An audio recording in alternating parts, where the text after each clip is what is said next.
Hello, it's Pupmeister, and today I'm going to be looking at how to make an underground village.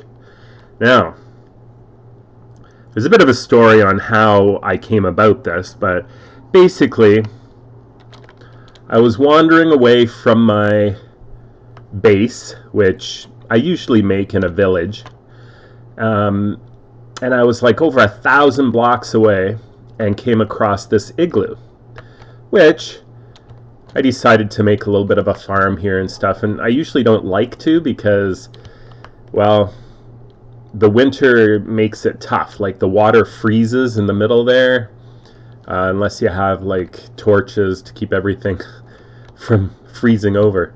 But as you may know, and I did put some windows in here just so I can see out, I kind of like the look. But under the carpet here, there's a hatch, trapdoor, and if you go down, all the way down, you'll see a little spot here where you have a villager and a zombie villager. And basically, they give you everything you need to turn the zombie villager back into a villager. And so all of a sudden you have two villagers way down a hole in the middle of nowhere. So I thought, why not make an underground village? And you know, in 1.17, it's a lot easier to make an underground village than it used to be, because you would used to have like beds in buildings, and there would have to be sky above it, so you'd have to like drill these holes with windows to let the sky through and all this kind of stuff. No longer. It's a lot easier now. So the first thing I did to make sure that the villagers would breed is I made this area a little bigger and put some beds in here and started trying to breed them.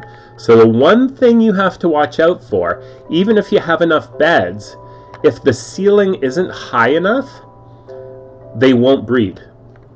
There will be an issue. Even if there's more beds and they have food and all that kind of stuff, you have to have a high enough ceiling. I like to go, I think it might work at 3, but it might not. So go 4 anyway. So I got them all breeded, and then of course I dug way down. I'm not going to show you how to make it because it's pretty straightforward. I'm just going to tell you what I did and show you how it came about. And there's a lot of cool new blocks and stuff like cobbled deep slate and all kinds of stuff you'll find. So let's go down. And I basically, you'll see, I just made a little village here. Doesn't have to be anything major.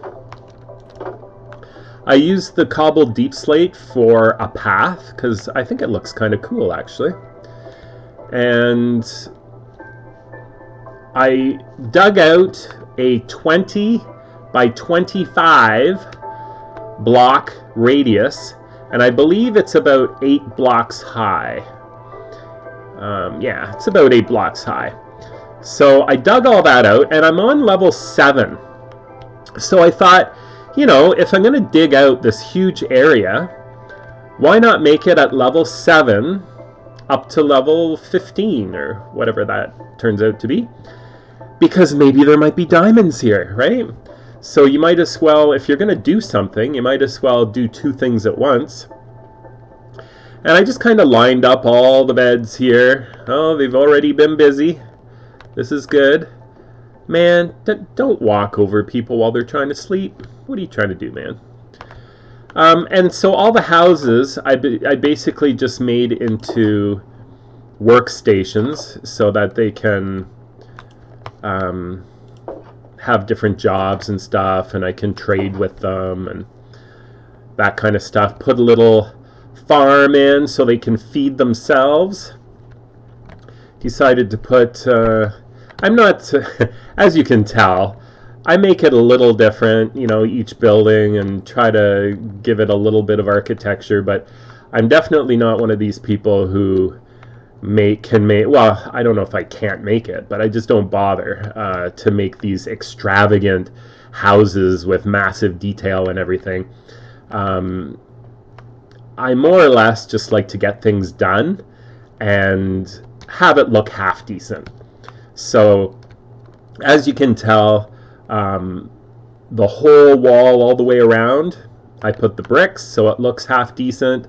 The ceiling, I used light blue wool, which of course you can color with flowers that are found in the swamp, or what I did, I couldn't find a swamp anywhere, so I found some cornflower, which is darker blue, but then you just make some dark sheep and breed it with white sheep and you get the light blue. And that makes it kind of look like a sky, you know, so they don't feel like they're underground. But that's basically it. Once you have a big area like this, you just have to have more beds than you have villagers. Make sure they're fed, you know. I like to use bread because it's easiest. And then once, you know, they get going, and I've got a couple farmers, once they get going, they can feed themselves, and then that's fine. You're off to the races. I put a bell in here just so they have a town center, and lit up not only the ceiling and sky, but I do have a bunch of torches around just to keep the creepy crawlies away.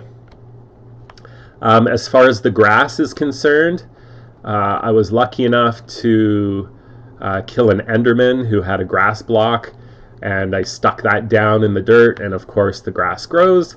But you can also very easily use a shovel or pick or anything else with Silk Touch and get your grass that way, and then just plant it down. And of course the tree, just got a sapling, planted it, and it can grow itself, or you can use the fertilizer to grow it quickly. And I wanted like a smaller, medium-sized tree, so if this would have grown up into like some massive tree, I probably would have cut it down, because this is more just for looks, you know. Again, giving you the illusion that you are outside and not underground at all. And then over here, I just have my little subway. I just thought it would be easier to connect this to my original village, so I didn't have to cross mountains and rivers and everything else to get here, because a lot of my stuff is back at the original village, so it would have taken forever to go across. And yes, it took quite a long time actually to make this as well, but again, it's on level 7, so as I dug this, I was also mining, and I found tons of copper, I found tons of diamonds, I found all kinds of stuff. So if you can do two things at once, you know, instead of building your subway way up high where you won't find any diamonds and stuff, dig it where you will, and then you'll, you know, it's kind of 2 in 1. So I think that's about it. Again, just make sure they have enough food, make sure there's more beds, make sure there's enough ceiling between the bed and where they are, or they won't breed either. And then you can make the inside as big as you like. I mean, if you like digging and making something massive, then dig longer. And I like to do everything in survival, so this is 100% survival built. It is, I never go into creative.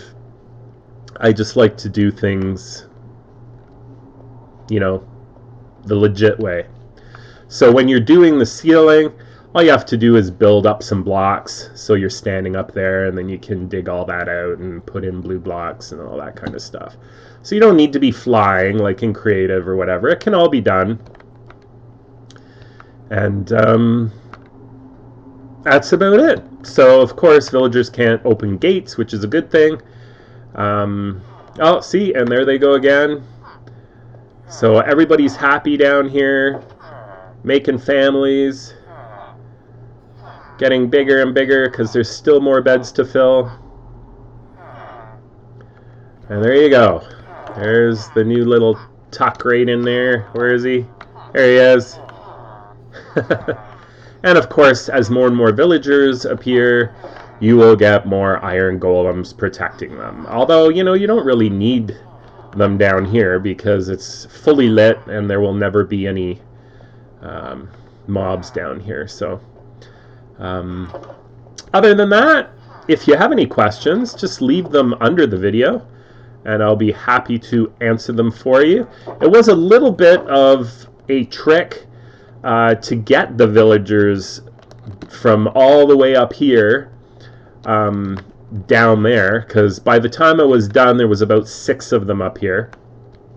I got rid of all their beds, put them down there, but it was too far, so they didn't want to go. So I basically just had to use water and flush them down the stairs, which worked fine. So anyway, thank you for watching, and as per usual, we will see you in the next video. And if you have any questions about underground villages, by all means drop them on the below in the video and I'll do my best to answer. And until then, bye for now.